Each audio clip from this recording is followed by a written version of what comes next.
নসিহত নং 18। প্রসঙ্গ: হযরত খাজা বাহাউদ্দিন নকশবন্দ রহমাতুল্লাহ আলাইহি সাহেবের সাধনা জীবনের কতকাংশ এবং তৎপ্রবর্তিত নকশবন্দিয়া তরিকার শ্রেষ্ঠত্ব সম্পর্কে আলোচনা। নকশবন্দিয়া তরিকার সম্রাট হযরত খাজা বাহাউদ্দিন নকশবন্দ রহমাতুল্লাহ আলাইহি সাহেবের জীবনচরিত সম্পর্কে আলোচনা করা হইয়াছে। আলোচনার বিষয়বস্তুতে ছিল সেই মহা তাপসের শৈশব, কৈশোর ও যৌবন। শৈশবে হযরত খাজা শাম্মাসি রহমাতুল্লাহ আলাইহি সাহেবের তাওয়াজ্জুহ প্রদান, কৈশোরে সেই তাওয়াজ্জুহের প্রভাবে দেলে খোদা তাআলার প্রেমের উত্তাপ অনুভব, অতঃপর পীরে কামেলের সন্ধানে দিনের পর দিন, মাসের পর মাস বিভিন্ন খানকায় সফর এবং মাজারে মাজারে জিয়ারত, শেষে হযরত আব্দুল খালেক গজদেওয়ানী রহমাতুল্লাহ আলাইহি সাহেব ও তদীয় কতিপয় খলিফা কর্তৃক যুগের প্রখ্যাত কামেল হযরত আমির কুলাল রহমাতুল্লাহ আলাইহি সাহেবের খেদমতে গমনের নির্দেশ প্রাপ্তি এবং পরিশেষে হযরত আমির কুলাল রহমাতুল্লাহ আলাইহি সাহেবের খানকায় বেশ কয়েক বছর খেদমত অন্তে কিছু বাতিনি নিয়ামত হাসিল সম্পর্কীয় বিষয় সন্নিবেশিত আছে প্রথম পর্বে। এই অধ্যায়ে সে মহান খাজা হযরত বাহাউদ্দিন নকশবন্দ রহমাতুল্লাহ আলাইহি সাহেবের সাধনা ও প্রচার জীবনের পরবর্তী অধ্যায় সম্পর্কে আলোচনা করা হইবে। সঙ্গে তাহার নবপ্রবর্তিত তরিকা পদ্ধতি সম্পর্কেও কিছু মূল্যবান তথ্য থাকিবে। আপন পীরের প্রতি খাজা হযরত বাহাউদ্দিন নকশবন্দ রহমাতুল্লাহ আলাইহি সাহেবের তৌহিদে মতলব। খোদা প্রাপ্তির পথে পীরের প্রতি মুরিদের চরম একাগ্রতা ও একনিষ্ঠতা থাকা প্রয়োজন। দেহ, মন, প্রাণ ও খেয়াল সবই পীরের দিকে মগ্ন রাখিতে হয়। এই পথে তৌহিদে মতলব একান্ত প্রয়োজন। তৌহিদে মতলব তরিকতের একটি বিশেষ পরিভাষা, যাহার অর্থ মুরিদকে নিজের পীর সম্পর্কে এইরূপ বিশ্বাস পোষণ করিতে হইবে যে নিজ পীর ব্যতীত অন্য কেহই তাহাকে মঞ্জিলে মাকসুদে পৌঁছাইয়া দিতে পারিবে না। ইহা হইতে পারে যে নিজের পীর ছাড়াও আরও অনেক কামেল আছেন, কিন্তু কখনো নিজের পীর ছাড়া অন্যদিকে দৃষ্টিপাত করা যাইবে না। খোদা প্রাপ্তির পথে মুরিদের ইহা খুবই দরকার। ইহা এক বিশেষ গুণ যাহা মুরিদকে পীরের তাইদ, মদদ, ফয়েজ ও নিসবত পাইতে সহায়তা করে। উদাহরণস্বরূপ বলা যায়, হযরত গাউস পাক আব্দুল কাদের জিলানী রহমাতুল্লাহ আলাইহি সাহেবের খানকার সম্মুখ দিয়া একজন লোক প্রতিদিনই যাতায়াত করিত, কিন্তু যখনই সে দরবারের সামনে আসিত তখনই সে তাহার রুমাল দ্বারা চেহারার একটি অংশ ঢাকিয়া অতঃপর পথ অতিক্রম করিত। হযরত গাউস পাক আব্দুল কাদের জিলানী রহমাতুল্লাহ আলাইহি সাহেব প্রায় এই দৃশ্য দেখিতেন। একদিন তিনি আপন হুজরার বারান্দায় বসিয়া আছেন। এমন সময় লক্ষ্য করিলেন সেই লোকটি হুজরার সম্মুখস্থ রাস্তা অতিক্রম করিতেছে। রাস্তা অতিক্রম করিবার সময় তাহার চেহারার এক অংশ প্রতিদিনের মতো রুমালে আবৃত। তিনি স্বীয় খাদেম পাঠাইয়া তাহাকে ডাকাইয়া আনিয়া খানকার সামনের রাস্তা অতিক্রমের সময় রুমাল দ্বারা চেহারা আবৃতকরণের কারণ জিজ্ঞাসা করিলেন। লোকটি বলিল, আপনার খানকা হইতে একটু দূরেই আমার পীরের দরবার। আমি প্রতিদিন একবার পীরের দর্শনে যাই, কিন্তু যাতায়াতের একটি রাস্তা যাহা আপনার খানকার সম্মুখ দিয়া চলিয়া গিয়াছে। ঠিক আপনার হুজরার সম্মুখ অংশ অতিক্রম করিবার সময় রুমালে চেহারা ঢাকিয়া দেই এই কারণে যে আমি জানি আপনি গাউসুল আজম, বর্তমানে সমস্ত অলি আহ্লাদের সর্দার। আপনার পবিত্র নুরানি চেহারার প্রতি দৃষ্টি পতিত হইলে আমার অন্তরে আপনার প্রতি মহাব্বত সৃষ্টি হইতে পারে, যাহা পরিণামে আমার পীরের প্রতি অভক্তি সৃষ্টির কারণ হইতে পারে। ফলে শয়তান আমাকে এই ধোকায় ফেলিতে পারে যে তুমি গাউসুল আজমের মুরিদ না হইয়া একজন অখ্যাত পীরের মুরিদ হইয়া খুবই ভুল করিয়াছ। এই রকম অনুভূতি আমার দিলে পয়দা হইলে আমার পীর আমার প্রতি অসন্তুষ্ট হইবেন। পীর নারাজ হইলে খোদা তাআলাকে পাওয়া কখনো আমার পক্ষে সম্ভব হইবে না। অধিকন্ত তকদিরে পোকা ধরিবে, আমার ইহ ও পরকাল উভয়ই ধ্বংস হইবে। লোকটির এহে নির্ভীক জবাবে হযরত গাউস পাক যার পরনাই প্রীতি হইলেন এবং তাহার জন্য দোয়া করিয়া উপস্থিত সকলের উদ্দেশ্যে বলিলেন, আপন পীরের প্রতি বিশ্বাস, ভক্তি, শ্রদ্ধা ও মহাব্বত এমনই থাকা প্রয়োজন। আপন পীরের প্রতি হযরত খাজা বাহাউদ্দিন নকশবন্দ রহমাতুল্লাহ আলাইহি সাহেবের ভক্তি, মহাব্বত, ধারণা ও বিশ্বাস উক্ত লোকটির মতোই ছিল। তাহার মন, প্রাণ, ধ্যান, চিন্তা সব সময় পীরের প্রতি নিবিষ্ট থাকিত। একবারের একটি ঘটনা। হযরত খাজা বাহাউদ্দিন নকশবন্দ রহমাতুল্লাহ আলাইহি সাহেব আপন পীর হযরত আমির কুল্লার রহমাতুল্লাহ আলাইহি সাহেবের দরবার অভিমুখে চলিতেছেন। তাহার মন প্রাণ সবই পীরের প্রতি মগ্ন ছিল। তিনি এক মনে এক ধ্যানে পথ চলিতেছেন।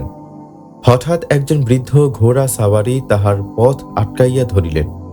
তিনি হযরত খাজা বাহাউদ্দিন নকশবন্দ রহমাতুল্লাহ আলাইহি সাহেবের সহিত কথা বলিতে চান, কিন্তু খাজা সাহেব কথা বলিতে নারাজ। তিনি পাশ কাটিয়া আবার পথ চলিতে শুরু করিলেন। সেই বৃদ্ধ আবার তাহার পথ রোধ করিয়া দাঁড়াইলেন। এবারও হযরত খাজা বাহাউদ্দিন রহমাতুল্লাহ আলাইহি সাহেব পাশ কাটিয়া চলিতে লাগিলেন, কিন্তু সেই বৃদ্ধ নাছোড়বান্দা। তিনি আবারও পথে প্রতিবন্ধকতার সৃষ্টি করিলেন। হযরত খাজা বাহাউদ্দিন রহমাতুল্লাহ আলাইহি সাহেব ভাবগম্ভীর স্বরে বলিলেন, আমি আপনাকে চিনি, আপনি হযরত খিজর আলাইহিস সালাম, কিন্তু আপনার সাথে কথা বলার অবকাশ আমার নাই। এই কথা বলিয়া তিনি আবার পথ চলিতে শুরু করিলেন। হযরত খিজর আলাইহিস সালাম বেশ কিছু পথ খাজা বাহাউদ্দিন রহমাতুল্লাহ আলাইহি সাহেবের পিছন পিছন আসিয়া অবশেষে চলিয়া গেলেন। খাজা বাহাউদ্দিন নকশবন্দ রহমাতুল্লাহ আলাইহি সাহেব স্বীয় পীরের দরবারে পৌঁছানো মাত্রই হযরত আমির কুলাল রহমাতুল্লাহ আলাইহি সাহেব রাগত স্বরেই তাহাকে বলিলেন, হে বাহাউদ্দিন, পথিমধ্যে হযরত খিজর আলাইহিস সালাম তোমার সাথে কথা বলিতে ইচ্ছা করিলেন, কিন্তু তুমি তাহার প্রতি ভ্রুক্ষেপ করিলে না কেন? জবাবে তিনি বলিলেন, আমার মন প্রাণ সবই পীরের প্রতি মোতাবজ্জহ ছিল। তাহার প্রতি ভ্রুক্ষেপ করিবার ফুসরত আমার কোথায়? হযরত আমির কুলাল রহমাতুল্লাহ আলাইহি সাহেব খাজা সাহেবের উত্তরে খুবই সন্তুষ্ট হইলেন। অন্যকে তালিম প্রদানে যোগ্যতা প্রাপ্তি। হযরত খাজা বাহাউদ্দিন নকশবন্দ রহমাতুল্লাহ আলাইহি সাহেব আপন পীরকে যেমন নিজ প্রাণাপেক্ষা বেশি মহাব্বত করিতেন, তেমনি খেদমত করিতেন প্রচুর। তাহার পীর তাহার সুকঠিন ব্রত, খোদা প্রাপ্তির দুঃসাধ্য সাধনা, অপরিসীম ত্যাগ তিতিক্ষা, অনাহার অনিদ্রা দর্শনে অত্যন্ত প্রীত হন এবং কয়েক বছরের মধ্যেই নিরবচ্ছিন্ন তালিম প্রদান ও প্রতিপালনে তাহাকে খোদা প্রাপ্তি তত্ত্বজ্ঞানের যোগ্য করিয়া তোলেন। অবশেষে এক শুভ মুহূর্তে নিজ দিলে সংরক্ষিত সমস্ত বাতিনি নিয়ামত খাজা বাহাউদ্দিন রহমাতুল্লাহ আলাইহি সাহেবের দিলে প্রদান করিয়া বলেন, হে বাহাউদ্দিন, মুরিদকে প্রশিক্ষণ দানন্তে নিজের দেওয়া তালিমের তাসির দেখিবার বাসনা অবশ্যই পীরের অন্তরে জাগে। তোমাকে বিগত কয়েক বছর যাবৎ তালিম বা শিক্ষা দিলাম। আজ তুমি অন্যকে তালিম প্রদানের যোগ্য। তোমার যোগ্যতা আমি পরীক্ষা করিয়া দেখিতে চাই। যদি কোনরূপ অপূর্ণতা থাকে তাহা পূর্ণ করিয়া দেওয়া হইবে। ইহা বলিয়া হযরত আমির কুলার রহমাতুল্লাহ আলাইহি সাহেব স্বীয় পুত্র বোরহান উদ্দিনকে নিকটে ডাকিলেন। তাহাকে দেখাইয়া খাজা বাহাউদ্দিনকে বলিলেন, বোরহান উদ্দিন আমার পুত্র। আজ পর্যন্ত আমি তাহার প্রতি তাওয়াজ্জুহ প্রদান করি নাই। অন্য কেউই কোনরূপ তাওয়াজ্জুহ তাহাকে প্রদান করে নাই। তুমি তাহার প্রতি তাওয়াজ্জুহ প্রয়োগ করো। তাওয়াজ্জুহের প্রভাব দেখিয়া আমি তোমার তালিম প্রদানের প্রতিক্রিয়া সম্পর্কে বুঝিতে পারিব এবং তোমার তালিম প্রদানের ক্ষমতার উপর আমার পূর্ণ আস্থা জন্মিবে। হযরত খাজা বাহাউদ্দিন রহমাতুল্লাহ আলাইহি সাহেব পীরের নির্দেশ প্রতিপালন করিলেন। তাওয়াজ্জুহ প্রয়োগ করিলেন পীর ভাই বোরহান উদ্দিনের প্রতি। তৎক্ষণাৎ তাওয়াজ্জুহের প্রভাব পরিলক্ষিত হইল।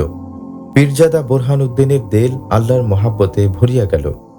ইহা দেখিয়া হযরত আমির কুলাল রহমাতুল্লাহ আলাইহি সাহেব অত্যন্ত খুশি হইলেন এবং খাজা বাহাউদ্দিনকে উদ্দেশ্য করিয়া বলিলেন, বাবা বাহাউদ্দিন, তোমার বয়স যখন মাত্র কয়েকদিন, তোমার পিতামহ তোমাকে ক্রোড়ে করিয়া আমার পীর হযরত খাজা শাম্মাসি রহমাতুল্লাহ আলাইহি সাহেবের সমীপে আনিলেন। তোমাকে দেখিয়া তো আমার পীর মহা খুশি। তোমাকে কোলে লইয়া তিনি আদর করিলেন, সোহাগ করিলেন এবং আমাকে নির্দেশ দিলেন, তোমার পরিণত বয়সে তোমাকে যেন আমি অত্যন্ত যত্ন সহকারে তালিম দেই এবং আমার দিলে সংরক্ষিত যাবতীয় বাতিনি নিয়ামত তোমাকে প্রদান করি। আমি আমার পীরের নির্দেশ যথাযথ পালন করিয়াছি। আমি অতি যত্নে তোমাকে প্রতিপালন করিয়াছি। যাহা কিছু বাতিনি জ্ঞান আমার নিকট ছিল তাহা তোমাকে দান করিয়াছি। তোমার জ্ঞান ধারণ ক্ষমতা আমাদের অনেকের চেয়েই বেশি। তোমার যোগ্যতা অতুলনীয়। আল্লাহ পাক তোমাকে অতি উচ্চ মর্তবা দান করিবেন। তুমি তুর্কিস্তান, তাজাকিস্তান যেখানে যাহা কিছু পাও তাহা হাসিল করিতে চেষ্টা করিও। কোনরূপ গাফলতি যেন না হয়। উপদেশ প্রদান করিয়া পীর সাহেব খাজা বাহাউদ্দিন রহমাতুল্লাহ আলাইকে বিদায় দিলেন। পীরের নির্দেশে আরও কতিপয় সাধকের কদমে খাজা বাহাউদ্দিন নকশবন্দ রহমতুল্লাহ আলাই সাহেবের কঠোর তপস্যা এবং উচ্চতর বাতিনি নেয়ামত প্রাপ্তি। হজরত খাজা বাহাউদ্দিন নকশবন্দ রহমতুল্লাহ আলাই সাহেব আপন গৃহে চলিয়া আসিলেন। পীরের নির্দেশ বারবার স্মরণে পড়িতে লাগিল। পীর সাহেব বলিয়াছেন, তুর্কিস্তান, তাজাকিস্তান যেখানে যাহা পাও তাহা অর্জন করো, কিন্তু কোন দরবেশের সান্নিধ্যে যাইতে হইবে তাহা তিনি বলেন নাই। উক্ত চিন্তা করিতে করিতে একদা তাহার তন্দ্রা আসে। তন্দ্রাচ্ছন্ন অবস্থায় তিনি স্বপ্নে দেখেন যে তুর্কিস্তানের প্রথিত যশা অলি হজরত হেকিম আনা কুদ্দেসা সিরুল আজিজ অপর একজন দরবেশ সহ তাশরিফ আনিয়াছেন। হজরত হেকিম আনা কুদ্দেসা সিরুল আজিজ সাহেব উক্ত দরবেশের নিকট তাহার সম্পর্কে সুপারিশ করিতেছেন।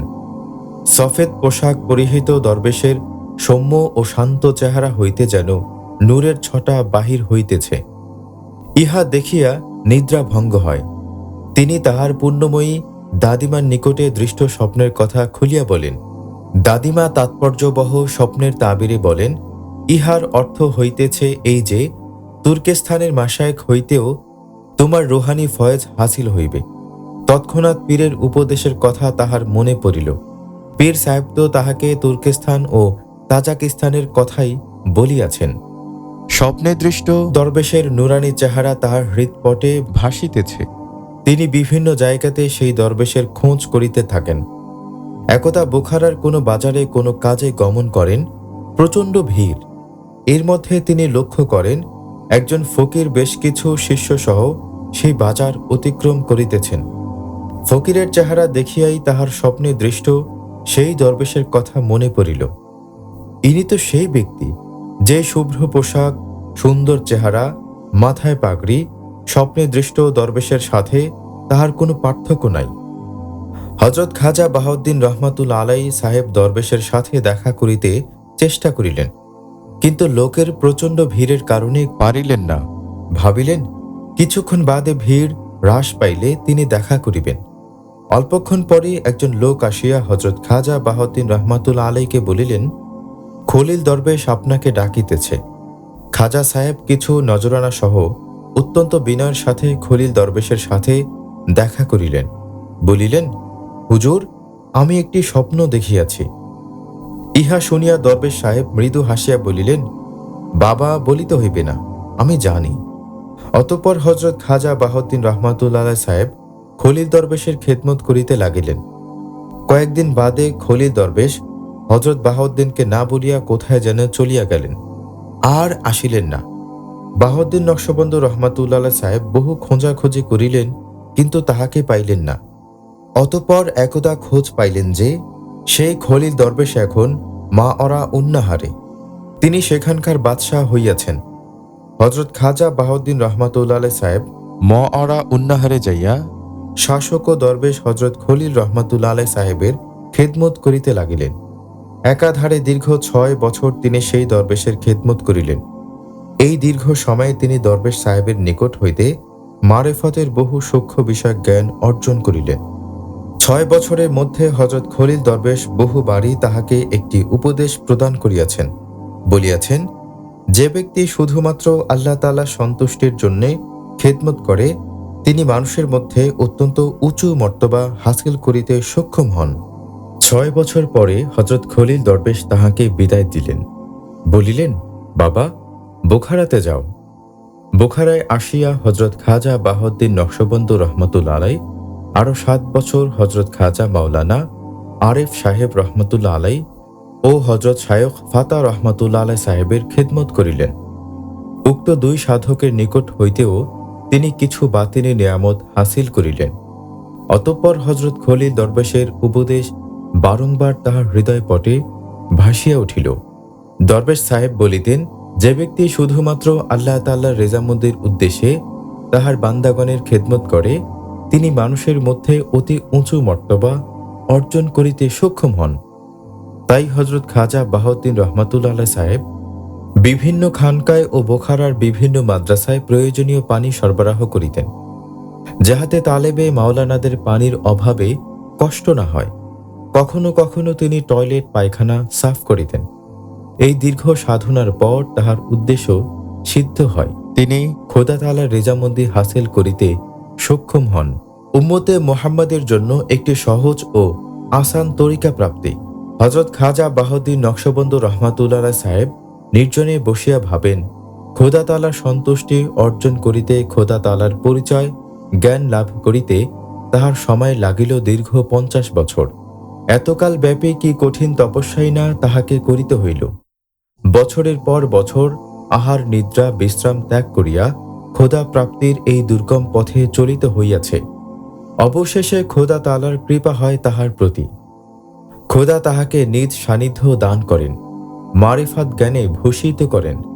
হযরত খাজা বাহাউদ্দিন রহমাতুল্লাহ আলাইহি সাহেব ভাবেন যে খোদা তাআলাকে চিনিতে, খোদা তাআলার মারিফাত জ্ঞান অর্জন করিতে যদি এত দীর্ঘ দুঃসাধ্য সাধনার প্রয়োজন হয়, এত ত্যাগ তিতিক্ষার দরকার হয়, এত অমানসিক খাটুনির প্রয়োজন হয়, তাহা হইলে কে খোদা তাআলাকে চিনিতে আগ্রহ প্রকাশ করিবে?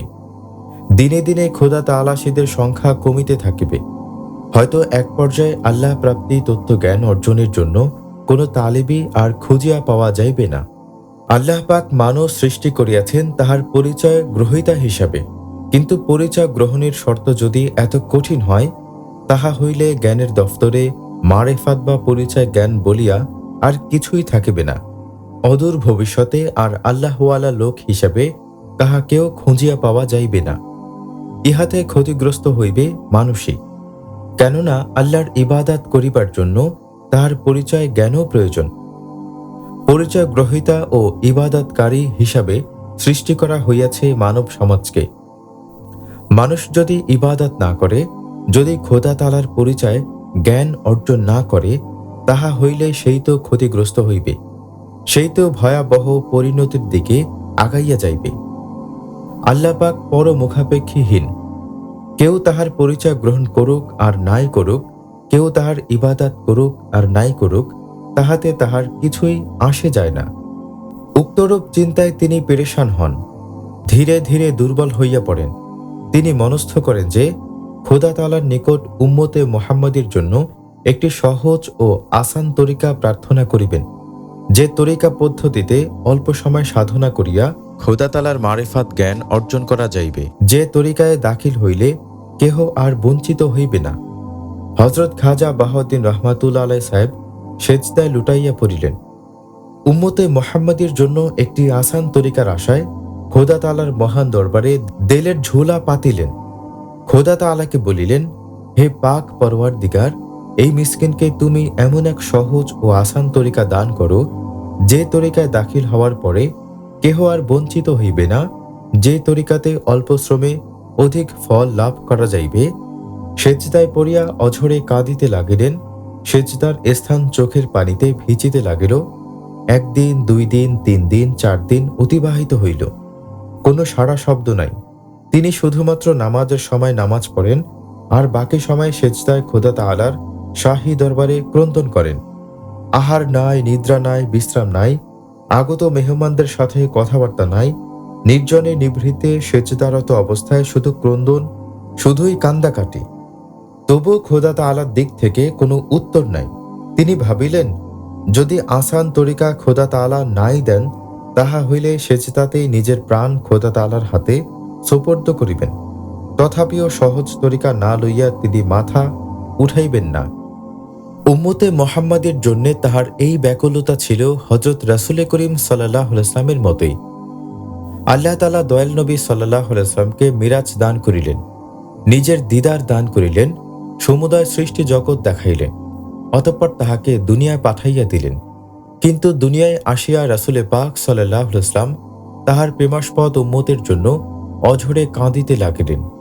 ক্রন্দনের কারণ জিজ্ঞাসা করায় তিনি আল্লাহ তাআলাকে বলিলেন, হে খোদা, তুমি আমাকে এমন নিয়ামত দান করিয়াছ, যাহা ইতিপূর্বে কোনো পয়গম্বরকেও দান করো নাই। আমি ইহাতে অতিশয় খুশি, কিন্তু আমি কাঁদিতেছি আমার উম্মতের জন্য।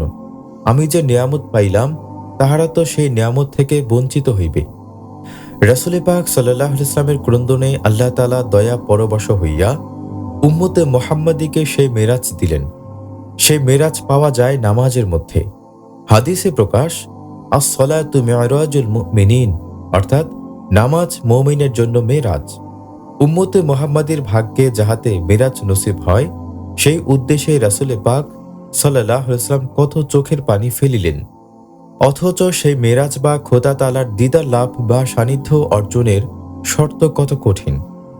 এই মেরাজ অর্জনে হযরত বাইজিদ বোস্তামী রহমাতুল্লাহ আলাইহি সাহেবকে ৪০ বছর, হযরত গাউস পাক রহমাতুল্লাহ আলাইহি সাহেবকে ৪৫ বছর, হযরত আমির কুল্লাল রহমাতুল্লাহ আলাইহি সাহেবকে ৩৫ বছর, হযরত বাহাউদ্দিন নকশবন্দ রহমাতুল্লাহ আলাইহি সাহেবকে দীর্ঘ ৫০ বছর কি কঠিন শ্রম ও অপরিসীম ত্যাগ তিতিক্ষাই না করিতে হইল।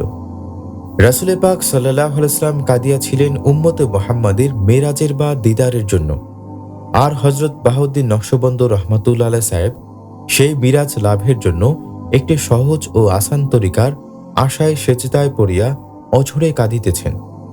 দিন যায় রাত যায়, একদিন ২ দিন করিতে করিতে ১০ দিন চলিয়া গেল, কিন্তু মহান খোদা তাআলার তরফ থেকে কোনো সাড়া শব্দ আসে না। ১০ম দিনের পর হইতে আল্লাহ তাআলা শুধু মাঝে মাঝে ইলহাম পাঠান, বলেন, হে বাহাউদ্দিন রহমাতুল্লাহ আলাইহি, আমি যেইরূপ চাই তুমি সেইরূপ তরিকা গ্রহণ করো। হযরত খাজা বাহাউদ্দিন রহমাতুল্লাহ আলাইহি সাহেব বলেন, হে মহান খোদা তাআলা, তোমার বান্দা বাহাউদ্দিন যেইরূপ আসান তরিকা চায়, তাহাকে সেইরূপ তরিকা দান করো। হযরত খাজা বাহাউদ্দিন রহমাতুল্লাহ আলাইহি সাহেব এইরূপে ১৫ দিন একটানা সেজদায় পড়িয়া সহজ তরিকা লাভের আশায় কাঁদিলেন। অবশেষে বাহাউদ্দিনের ক্রন্দনে আল্লাহর রহমতের দরিয়ায় তুফান উঠিল। আল্লাহ পাক কৃপা নজরে তাহার দিকে তাকাইলেন, বলিলেন, হে বাহাউদ্দিন, তোমাকে সহজ তরিকা দেওয়া হইল। তুমি যেইরূপ চাহিয়াছিলে সেইরূপ আসান তরিকাই তোমাকে দেওয়া হইল। সেই তরিকা দাখিল হইলে কেহ আর মাহরুম বঞ্চিত হইবে না। প্রাপ্ত আসান তরিকার বৈশিষ্ট্য। আল্লাহ পাক আসান ও সহজ তরিকার বৈশিষ্ট্য সম্পর্কে বাহাউদ্দিন রহমাতুল্লাহ আলাইহি সাহেবকে বলিলেন, মানবদেহ ১০ লতিফার সমন্বয়ে গঠিত। লতিফাগুলি হইল কাল্ব, রূহ, সের, খফি, আকফা, আব, আস, খাক, বাদ ও নাফস। ইহার মধ্যে ৫টি অর্থাৎ কাল্ব, রূহ, সের, খফি ও আকফা আলমে আমর বা হুকুমের জগৎ বা নূরময় জগতের, আর বাকি ৫টি অর্থাৎ আব, আস, খাক, বাদ ও নাফস আলমে খালক বা জড় জগতের। আলমে আমরের লতিফা সমূহ নুরানি, ইহারা নূর দ্বারা তৈরি। অপরদিকে আলমে খালেকের লতিফা সমূহ অন্ধকারাচ্ছন্ন, ইহারা অন্ধকারে সৃষ্ট। অতঃপর আল্লাহ পাক বলিলেন, পূর্ববর্তী বুজুর্গগণ আলমে খালক হইতে মারিফাত চর্চা শুরু করিতেন। তাহারা প্রথমে নাফসের পরিশুদ্ধি অর্জনে চেষ্টা করিতেন, কিন্তু নাফস অন্ধকারে সৃষ্ট, নাফসের স্বভাবও অন্ধকারাচ্ছন্ন। যাবতীয় কুচিন্তা ও কুকর্মের উৎস এই নাফস। দুনিয়ার সাথে নাফসের গাঢ় সম্পর্ক। লতিফায় নাফস হইতে মারিফাত চর্চা শুরু করায় তাহাদেরকে প্রথমেই দুনিয়ার সাথে পরিপূর্ণরূপে সম্পর্ক ছিন্ন করিতে হইত। যেহেতু নাফস সর্বাধিক জুলমতপূর্ণ লতিফা এবং যাবতীয় দোষ ত্রুটি ও অপবিত্রতার আকার, তাই ইহার পরিশুদ্ধি যেমন কঠোর সাধনা সাপেক্ষ, তেমনি সময় সাপেক্ষ। তোমাকে এই পদ্ধতি অবলম্বন করিতে হইবে না। অতঃপর বলিলেন, তুমি কাজ শুরু করিবে আলমে আমর হইতে। আলমে আমরের লতিফা লতিফায় কালবের পরিশুদ্ধি প্রথম করিবে। কাল্ব নূরময় জগতের উপাদান, তাই জেকেরে কালবি প্রথমে হাসিল করিতে পারিলে অতি সহজে খোদা তাআলাশির বাতের নুরানি হইয়া উঠিবে। এইভাবে যখনই তালেবে মাওলানাদের দেলে আল্লাহ পাকের মহাব্বতের নূর জ্বলিয়া উঠিবে, তৎক্ষণাৎ আপনা আপনি গায়রুল্লাহ অর্থাৎ আল্লাহ ভিন্ন অপরাপর সবকিছুর মহাব্বত বা আকর্ষণ দিল হইতে চলিয়া যাইবে। ফলে মঞ্জিলে মাকসুদে পৌঁছিবার পথ অনেক সহজ হইয়া যাইবে। হযরত খাজা বাহাউদ্দিন রহমাতুল্লাহ আলাইহি সাহেবের মাকসুদ পূর্ণ হইল। উম্মতে মুহাম্মাদীর জন্য আসান তরিকা তিনি পাইলেন। সেজদা হইতে মাথা উঠাইয়া তিনি অনেকক্ষণ অঝরে কাঁদিলেন। অতঃপর হজরত খাজা বাহাউদ্দিন রহমাতুল্লাহ আলাইহি সাহেবের প্রতি নির্দেশ আসিল আল্লাহ প্রদত্ত সহজ ও আসান তরিকার মাধ্যমে পথহারা আল্লাহ ভোলা মানব সমাজকে হিদায়েত করিবার জন্য প্রাপ্ত সহজ ও আসান তরিকার ব্যাপক প্রচার। হজরত খাজা বাহাউদ্দিন নকশবন্দ রহমাতুল্লাহ আলাইহি সাহেব প্রাপ্ত আসান তরিকার মাধ্যমে খোদা তাআলার দিকে মানব সমাজকে আহ্বান করিলেন। তাহার আহ্বানে যথেষ্ট সাড়া পাওয়া গেল। দলে দলে তালেবে মাওলানাগণ ভিড় করিল। তিনি তাহাদের মধ্যে নতুন তরিকার সূক্ষ্মাতি সূক্ষ্ম বিষয় বিশ্লেষণ করেন। এই তরিকা পদ্ধতিতে তাহাদেরকে তালিম দেন, তরবিয়াত করেন। তাহার শক্তিশালী তাওয়াজ্জুয়ে ইত্তেহাদির বলে আগত খোদা তাআলাশীদের জেকেরে কালবি হাসিল হইত। দেল 14ই রাত্রির পূর্ণিমার চাঁদের মতো উজ্জ্বল হইত। তিনি নিজ তরিকা সম্পর্কে বলিতেন, আমি এমন এক তরিকা আল্লাহর নিকট হইতে প্রাপ্ত হইয়াছি যে তরিকা আল্লাহ তাআলার সহিত মিলন অনিবার্য। তিনি বলিতেন, রাসূল পাক সাল্লাল্লাহু আলাইহি ওয়াসাল্লামের অনুসরণ এবং সাহাবায়ে কেরামদের জীবন আদর্শ ও কার্যপ্রণালী বাস্তবায়ন ও প্রতিফলনের উপর আমার তরিকার ভিত্তি। তিনি আরও বলিতেন, আল্লাহ তাআলার অতি বৃহৎ ফজল আমার নসিব হইয়াছে। নিজস্ব আমল দ্বারা আমি কিছুই পাই নাই। প্রারম্ভে এবং শেষে আমি শুধুমাত্র আল্লাহ তাআলার ফজলই দেখিয়াছি। ধীরে ধীরে দিক বিদিক এই নব তরিকার আলো ছড়াইয়া পড়িল। বোখারাস্থিত হজরত খাজা বাহাউদ্দিন নকশবন্দ রহমাতুল্লাহ আলাইহি সাহেবের দরবারে সব সময় মৌমাছিদের মতো খোদা তাআলাশীদের ভিড় থাকিত। তিনি অত্যন্ত ধৈর্যের সাথে তাহাদেরকে প্রশিক্ষণ দিতেন, আল্লাহ রাসূলের প্রেমের শরাব পান করাইতেন। তিনি বলিতেন, এই তরিকার বিশেষত্ব এই যে একই সাথে মানুষের জাহির দুনিয়ার সঙ্গে এবং বাতেন আল্লাহ পাকের স্মরণে মশগুল থাকে। দিকে দিকে হজরত খাজা বাহাউদ্দিন নকশবন্দ রহমাতুল্লাহ আলাইহি সাহেবের খ্যাতি বা প্রসিদ্ধি ছড়াইয়া পড়ে। হাজার হাজার লাখ লাখ খোদা তাআলাশী ব্যক্তিবর্গ তাহার তাওয়াজ্জুয়ে ইত্তেহাদিতে খোদামুখী হয়, জেকেরে কালবি বুঝিতে পারে, খোদা তাআলার প্রেম সাগরে সন্তরণ করিতে সক্ষম হয়। খাজা বাহাউদ্দিন নকশবন্দ রহমাতুল্লাহ আলাইহি সাহেবের সংসার ধর্ম পালন। হজরত খাজা বাহাউদ্দিন নকশবন্দ রহমাতুল্লাহ আলাইহি সাহেব যে সংসার বিরাগী সাধক ছিলেন তাহা নয়, তিনি সংসার ধর্ম পালন করেন। তাহার একাধিক সন্তানাদিও ছিল। বয়োজ্যেষ্ঠ সন্তান ছিল মেয়ে।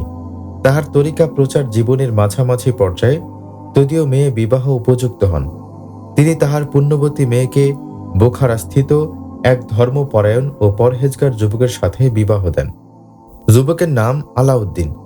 বিবাহের পরে জামাতা আলাউদ্দিনকে তিনি নিজ সান্নিধ্যে রাখিয়া অত্যন্ত যত্নের সাথে তালিম বা খোদা প্রাপ্তি তত্ত্বজ্ঞান শিক্ষা দেন।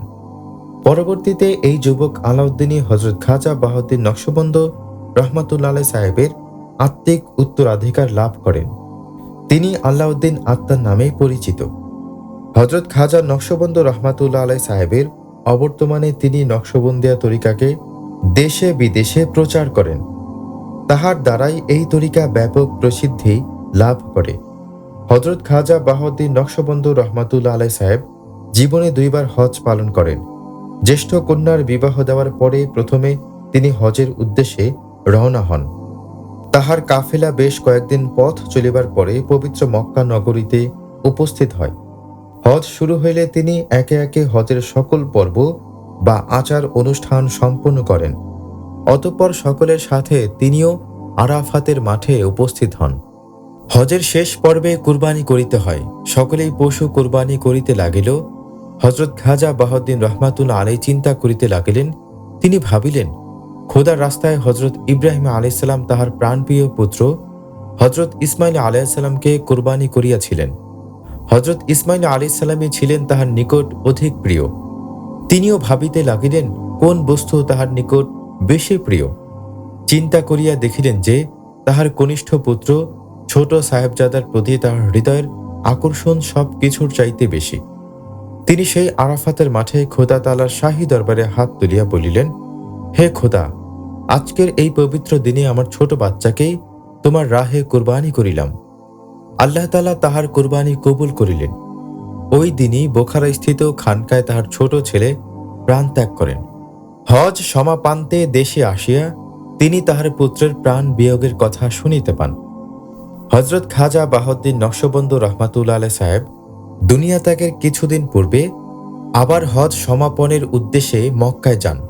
দ্বিতীয়বার হজ সমাপনান্তে গৃহে আসিবার কয়েকদিন পর লক্ষ লক্ষ মুরিদান ও আশেকানদের শোক সাগরে ভাসাইয়া দারুল বাকায় চলিয়া যান।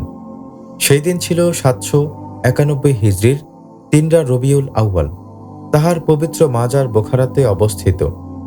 খাজা বাহাউদ্দিন নকশবন্দ রহমাতুল্লাহ আলাইহি সাহেবের সুযোগ্য 3 জন খলিফা। মহান সাধক নবতরিকার প্রবর্তক হজরত খাজা বাহাউদ্দিন নকশবন্দ রহমাতুল্লাহ আলাইহি সাহেব বিশিষ্ট 3 জন আত্মিক উত্তরাধিকারী রাখিয়া যান, যাহারা তাহার অবর্তমানে নকশবন্দিয়া তরিকার ধারাকে আরও গতিশীল করেন, প্রাণবন্ত করেন। সাধক 3 জন হইলেন জামাতা হজরত আলাউদ্দিন আত্তার রহমাতুল্লাহ আলাইহি, যিনি প্রধান খলিফা ছিলেন, হজরত খাজা মোহাম্মদ পারসা রহমাতুল্লাহ আলাইহি সাহেব এবং হজরত ইয়াকুব চরখি রহমাতুল্লাহ আলাইহি সাহেব। খাজা বাহাউদ্দিন নকশবন্দ রহমাতুল্লাহ আলাইহি সাহেব আসল মারেফাতে ভূষিত ছিলেন। আল্লাহ পাক পরিপূর্ণ বা পূর্ণাঙ্গ মারেফাত দান করেন তাহার পেয়ারা হাবিব সাল্লাল্লাহু আলাইহি ওয়াসাল্লামকে। রাসূল পাক সাল্লাল্লাহু আলাইহি ওয়াসাল্লামের পবিত্র নিসবতে কতিপয় সাহাবা সেই পরিপূর্ণ মারেফাত অর্জন করেন। ইহার পর 1000 বছরের মধ্যে আর কেউই মারেফাতের সেই চূড়ান্ত সীমায় পৌঁছাইতে পারেন নাই। 1000 বছর অন্তে হজরত মুজাদ্দেদ আল-ফিসানি রহমাতুল্লাহ আলাইহি সাহেবকে পুনরায় সেই মারেফাতে ভূষিত করা হয়। তবে এই 1000 বছরের মধ্যে 2-4 জন সাধক মূল মারেফাত কারখানাতে বিচরণ করিয়াছেন এবং প্রধান কারখানার কিছু কিছু জ্ঞান আহরণ করিয়াছেন। যে 2-4 জন সাধক বেলায়েতে কোবরার মারেফাত অর্জন করিয়াছেন বা মারেফাতের প্রধান কারখানাতে প্রবেশ করিয়া কারখানাস্থিত আসল মারেফাতে ভূষিত হইয়াছেন, তাহাদের মধ্যে হজরত খাজা বাহাউদ্দিন নকশবন্দ রহমাতুল্লাহ আলাইহি সাহেব অন্যতম। পূর্ববর্তী অলি আল্লাহদের মধ্যে 2-4 জন বাদে সকলেই তাহাদের মারেফাত শেষ করিয়াছেন বেলায়েতে সোকরায়। কেন তাহারা বেলায়েতে সোকরাতে থাকিয়া গেলেন? উত্তরে বলা যায়, খোদা প্রাপ্তির এই রাস্তা মানবদেহের 7 লতিফার সংখ্যানুযায়ী 7 কদম মাত্র। 7 কদমের 2 কদম আলমে খালক বা স্থূল জগতের সাথে সম্পর্কিত, বাকি 5 কদম আলমে আমর বা সূক্ষ্ম জগতের সাথে সম্পর্কিত। প্রথম 2 কদমের সম্পর্ক নাফস ও দেহের সাথে, পরবর্তী 5 কদমের সম্পর্ক কাল্ব, রূহ, সের, হুফি ও আকফার সাথে। পূর্ববর্তী অলি আল্লাহ সকল তাহাদের মারিফাত চর্চা শুরু করিতেন আলমে খালকের প্রথম কদম লতিফায়ে নাফস হইতে। নাফস ও দেহ উভয়ই জুলমতপূর্ণ। নাফস ও দেহের স্বভাবও তাই অন্ধকারাচ্ছন্ন। যাবতীয় দোষ ত্রুটি, কুচিন্তা ও কুকর্মের আকর যেমন নাফস, তেমনি জড় দেহের স্বভাবও দোষ ত্রুটিপূর্ণ। আর তাই আলমে খালকের এই 2 কদম অতিক্রম করিতে যেমন শ্রমের প্রয়োজন, তেমনি সময়ের দরকার। পূর্ববর্তী সাধকবর্গ লতিফায় নাফস হইতে যাত্রা শুরু করিতেন বিধায় তাহাদেরকে জড়মুখী এই 2 লতিফাকে পরিষ্কার করিতে বা নাফসের শৃঙ্খল মুক্ত হইতে এবং দেহসত্তার মোহমুক্ত বা আকর্ষণ মুক্ত হইতে কঠিন রিয়াজতের সাথে প্রচুর সময়ও দিতে হইত। 30-40 বছর সাধনান্তে তাহারা 3য় কদম বা আলমে আমরের প্রথম দরজা লতিফায় কালবে পৌঁছাইতেন। অতঃপর আরও কিছু কাল সাধনা করিয়া তাহারা কালবের মূলের মূল তাজাল্লিতে আফআলে পৌঁছাইতেন। তাজাল্লিতে আফআল বেলায়েতে সোগরার জগতে বর্তমান। এই বেলায়েতে সোগরা বা প্রতিবিম্বের দায়রায় পৌঁছাইয়া তাহারা মারিফাত সাধনায় ক্ষান্ত হইতেন। কিন্তু হজরত খাজা বাহাউদ্দিন নকশবন্দ রহমাতুল্লাহ আলাইহি সাহেবকে মহান খোদা তাআলা দয়া করিয়া যে আসান তরিকা প্রদান করেন, সেই তরিকাকে মারিফাতের চর্চা শুরুই হয় 3য় কদম বা আলমে আমরের প্রথম লতিফা লতিফায়ে কাল্ব হইতে। লতিফায়ে কাল্ব নূরময় জগতের উপাদান। যদিও নাফসের সংস্পর্শে আসাতে কাল্বের উপর গুনাহের মরিচা পড়িয়া তাহা অন্ধকারাচ্ছন্ন হয়, তথাপিও পীরে কামিলের শাহাদাত অঙ্গুলির স্পর্শে সহজেই কাল্বে নূর আসে, জেকেরে কালবি হাসিল হয়। ফলে মুরিদের দিলে জজবা পয়দা হয়, খোদা তাআলার মহাব্বত সৃষ্টি হয়। সাথে সাথে গায়রুল্লাহর মহাব্বত দিল হইতে অপসারিত হয়। ফলে কালবের সাফাই এবং নাফসের শোধন একই সাথে সম্পন্ন হয়। নাফস ও দেহ সত্তার পরিশুদ্ধির জন্য পৃথকভাবে দীর্ঘ সময়ব্যাপী আর কঠিন ব্রত বা পরিশ্রমের প্রয়োজন হয় না। লতিফায় কাল্ব হইতে যাত্রা শুরু করায় এই নকশবন্দিয়া তরিকায় কিঞ্চিত সাধনান্তে প্রথমেই তাজাল্লিতে আফআলের সাথে সালেক পরিচিত হয়। এই কারণেই হযরত খাজা বাহাউদ্দিন রহমাতুল্লাহ আলাইহি সাহেব বলিতেন, হকের মারিফাত বাহাউদ্দিনের জন্য হারাম। যদি হযরত বায়েজিদ বোস্তামি রহমাতুল্লাহ আলাইহির শেষ অবস্থা আমার প্রারম্ভে অর্জিত না হয়। তিনি আরও বলিতেন, আমি শেষ বস্তুকে প্রথমেই প্রবেশ করাই। অবশ্য ইহা ছিল হযরত খাজা বাহাউদ্দিন রহমাতুল্লাহ আলাইহি সাহেবের প্রতি খোদা তাআলার মহান দান। তিনি যে উম্মতে মুহাম্মাদের জন্য একটি আসান তরিকার আশায় একাধারে 15 দিন সেজদায় পড়িয়া অঝরে কাঁদিয়াছিলেন, তাহার বিনিময়ে উম্মতে মুহাম্মাদের জন্য এই বিশেষ নেয়ামত আল্লাহ তাআলা তাহার মাধ্যমে দান করিয়াছেন। তাহা ছাড়া চেষ্টা সাধনা, মুরাকাবা, মোজাহাদা ও মুশাহিদার মাধ্যমে বেলায়েতে সোগরার উপরে যাওয়া কোনো সালেকের পক্ষেই সম্ভব নয়। ইহার ঊর্ধ্বে যাওয়ার জন্য প্রয়োজন শুধুমাত্র আল্লাহ তাআলার ফজল বা অনুকম্পা। যে অনুকম্পা বা দয়া আসিয়াছিল হযরত খাজা বাহাউদ্দিন রহমাতুল্লাহ আলাইহি সাহেবের প্রতি, তাই তিনি বলিলেন, নিজের আমল দ্বারা আমি কিছুই পাই নাই। শুরুতে এবং শেষে আমি শুধুমাত্র আল্লাহ পাকের ফজল বা অনুকম্পাই দেখিয়াছি। আল্লাহ তাআলার অনুকম্পা বা দয়া গুণে হযরত বাহাউদ্দিন নকশবন্দ রহমাতুল্লাহ আলাইহি সাহেব বেলায়েতে সোগরা অতিক্রম করিয়া মূল মারিফাত কারখানাতে প্রবেশ করেন এবং কারখানার কেন্দ্র হকিকতে মোহাম্মদীতেও সায়ের করেন। সেখানে হযরত বায়েজিদ বোস্তামি রহমাতুল্লাহ আলাইহি সাহেব পৌঁছিবার ঐকান্তিক চেষ্টা করিয়াছিলেন বটে, কিন্তু মহান খোদা তাআলার অনুমোদন পান নাই। হযরত বায়েজিদ বোস্তামি রহমাতুল্লাহ আলাইহি সাহেবের জীবনী আলোচনায় ইহার বিশ্লেষণ করা হইয়াছে। হযরত খাজা বাহাউদ্দিন নকশবন্দ রহমাতুল্লাহ আলাইহি সাহেব এই প্রসঙ্গে বলেন, হযরত শায়খ জুনায়েদ বগদাদী রহমাতুল্লাহ আলাইহি, হযরত শায়খ শিবলি রহমাতুল্লাহ আলাইহি, হযরত শায়খ মানসুর হাল্লাজ রহমাতুল্লাহ আলাইহি এবং হযরত বায়েজিদ বোস্তামি রহমাতুল্লাহ আলাইহি সাহেব যে সমস্ত মাকাম সায়ের করিয়াছেন, আমিও ওই সমস্ত মাকাম সায়ের করিয়াছি। তাহারা যে যে স্থান পর্যন্ত গমন করিয়াছেন, আমিও ওই পর্যন্ত গিয়াছি। একবার এক আলিশান বিশাল নূরময় মাকাম পর্যন্ত উপস্থিত হইলাম, জানিতে পারিলাম ইহা দরবারে মুহাম্মদী সাল্লাল্লাহু আলাইহি ওয়াসাল্লাম। হযরত বায়েজিদ বোস্তামি রহমাতুল্লাহ আলাইহি সাহেব উক্ত মাকাম সায়ের করিবার জন্য বেচয়ন বা বেকরার হইয়া পড়িলেন, কিন্তু তাহাকে অনুমতি দেওয়া হইল না। আমি তাহার মতো উক্ত মাকাম সায়ের করিবার জন্য ব্যতিব্যস্ত না হইয়া আল্লাহর ইচ্ছার প্রতি নিজেকে পূর্ণরূপে সমর্পণ করিলাম। ফলে আমাকে উক্ত মাকাম সায়ের করাইয়া ধন্য করা হইল। পূর্ববর্তীকালে একজন খোদা অন্বেষীকে একাধিক সাধকের খিদমত করিতে হইত, কিন্তু বর্তমানে তাহা করিতে হয় না কেন? তোমরা দেখিয়াছ, হযরত খাজা বাহাউদ্দিন নকশবন্দ রহমাতুল্লাহ আলাইহি সাহেব খোদা প্রাপ্তি তত্ত্বজ্ঞান হাসিলের জন্য বেশ কয়েকজন সাধকের খিদমত করিয়াছেন। হযরত খাজা শাম্মাসী রহমাতুল্লাহ আলাইহি, হযরত আমির কুল্লাল রহমাতুল্লাহ আলাইহি সাহেব, হযরত খলিল দরবেশ রহমাতুল্লাহ আলাইহি সাহেব, হযরত মাওলানা আরিফ রহমাতুল্লাহ আলাইহি সাহেব, হযরত শায়খ ফাতাহ রহমাতুল্লাহ আলাইহি সাহেব সকলেই হযরত খাজা বাহাউদ্দিন রহমাতুল্লাহ আলাইহি সাহেবের পীর বা মোর্শেদ ছিলেন। তেমনি হাজারি মোজাদ্দেদ রহমাতুল্লাহ আলাইহি সাহেবেরও বেশ কয়েকজন আধ্যাত্মিক গুরু ছিলেন, যেমন পিতা হযরত আব্দুল আহাদ রহমাতুল্লাহ আলাইহি, হযরত শাহ কামাল কায়থিলি রহমাতুল্লাহ আলাইহি, হযরত খাজা বাকিবিল্লাহ রহমাতুল্লাহ আলাইহি সাহেব প্রমুখ। তিনি পৃথক পৃথকভাবে সবগুলি তরিকার তথা কাদেরিয়া, চিশতিয়া, কুবরাবিয়া, সোহওয়ার্দিয়া, নকশবন্দিয়া তরিকার নিসবত ও কামালিয়াত হাসিল করেন। অতঃপর রাসূল পাক সাল্লাল্লাহু আলাইহি ওয়াসাল্লামের খাস নিসবত প্রাপ্ত হন এবং আল্লাহ তাআলার ফজলে মারিফাতের শেষ সীমা বা হব্বে সেরফা ও মাবুদিয়াতে সেরফা পর্যন্ত পৌঁছান। অতঃপর সবগুলি তরিকার সমন্বয়ে এক নব তরিকার প্রবর্তন করেন।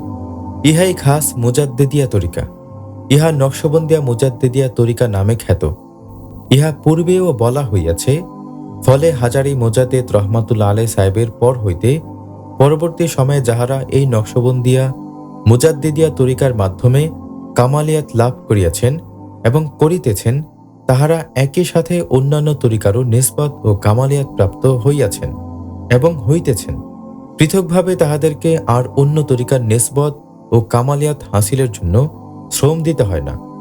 আমার পীর কেবলাজান চতুর্দশ হিজরির মুজাদ্দেদ হজরত খাজা বাবা শাহ সুফি ইনায়তপুরি কুদ্দেসা সিহরুল আজিজ সাহেব মুজাদ্দেদ আলফেচানি রহমতুল্লাহ আলাইহি সাহেবের খাস বাতিনি নিসবতে নকশবন্দিয়া মুজাদ্দেদিয়া তরিকার পরিপূর্ণ কামালিয়াত অর্জন করিয়া মারেফাত দফতরের চূড়ান্ত সীমায় পৌঁছান। এই কারণে হাজারি মুজাদ্দেদ রহমাতুল্লাহ আলী সাহেবের পরে তাহার সম অলি আর আসমানের নিচে আসেন নাই। সেই মহাসাধক দীর্ঘ ৪০ বছর এই গোলামকে তাহার চরণে রাখিয়া বিভিন্ন পরীক্ষা নিরীক্ষার মাধ্যমে ধীরে ধীরে খোদা প্রাপ্তি তত্ত্বজ্ঞানের তালিম দেন এবং প্রচলিত সবগুলি তরিকার নিসবত ও কামালিয়াত দান করেন এবং সমস্ত তরিকার সমন্বয়ে সৃষ্ট খাস মুজাদ্দেদিয়া তরিকার নিয়ামতপূর্ণ ডালা মাথায় অর্পণ করিয়া সেই ডালা হইতে নিয়ামত বিতরণের নির্দেশ দেন। তাহারই নির্দেশ মোতাবেক ওয়াক্তে ওয়াক্তে সে নিয়ামত তোমাদেরকে বিতরণ করা হইতেছে। তোমরা সকলেই কম বেশি এই আধ্যাত্মিক নিয়ামত উপলব্ধি করিতে পারিতেছ। যিনি একবার এই তরিকায় অন্তর্ভুক্ত হন তিনি আর মাহরুম হন না। আমার পীর কেবলাজান বলিয়াছেন, যাহারা বেহেশতের মাটি দিয়া তৈরি তাহারাই এই তরিকার ছায়াতলে আসিবে, কারণ বেহেশতের মাটি বেহেশতেই যাইবে। হজরত খাজা বাহাউদ্দিন নকশবন্দ রহমাতুল্লাহ আলাইহি সাহেব বলিয়াছেন, আমার তরিকা অটুট বাঁধনে বাঁধা। এই তরিকায় আল্লাহ পাকের সহিত মিলন অনিবার্য। কথা অতি সত্য। দুনিয়াতে থাকাবস্থায় তোমরা খোদা প্রাপ্তির পথে যে যতটুকুই অগ্রসর হও না কেন, তোমাদের ছায়ের সুলুক যদি জীবৎকালে সম্পূর্ণ নাও হয়, তবুও ভয় নাই। মৃত্যুর পরে কবরের মধ্যে দুই পুণ্যাত্মা অর্থাৎ রাসূল পাক সাল্লাল্লাহু আলাইহি ওয়াসাল্লাম এবং আপন পীর তোমাদিগকে প্রশিক্ষণ দিবেন, মারেফাতের তালিম দিবেন। ফলে হাসরের মাঠে সকলেই আল্লাহর ওলি হইয়া উঠিবে। এই কারণেই বলা হয়, এই তরিকায় যিনি দাখিল হন তিনি আর বঞ্চিত হন না। জাকিরানদের কর্তব্য। হে জাকিরান সকল, তোমরা তরিকতের নিয়ম পদ্ধতি যথাযথ পালন করো। ইবাদত ও মহাব্বত এই দুই গুণ অর্জনের চেষ্টা করো। ইবাদতের চূড়ান্ত মাকাম মাবুদিয়াতে সিরফা এবং মহাব্বতের শেষ দফতর হব্বে সিরফা, এই দুই গুণের কামালাত যদি তোমরা অর্জন করিতে পারো, তবে দুনিয়া হইতে মারেফাতের রাস্তা ৭ কদম অতিক্রম করিয়া খোদা তাআলার জাত পর্যন্ত পৌঁছাইতে পারিবে, আল্লাহর সান্নিধ্য লাভ করিতে সক্ষম হইবে। দুআ ইতি।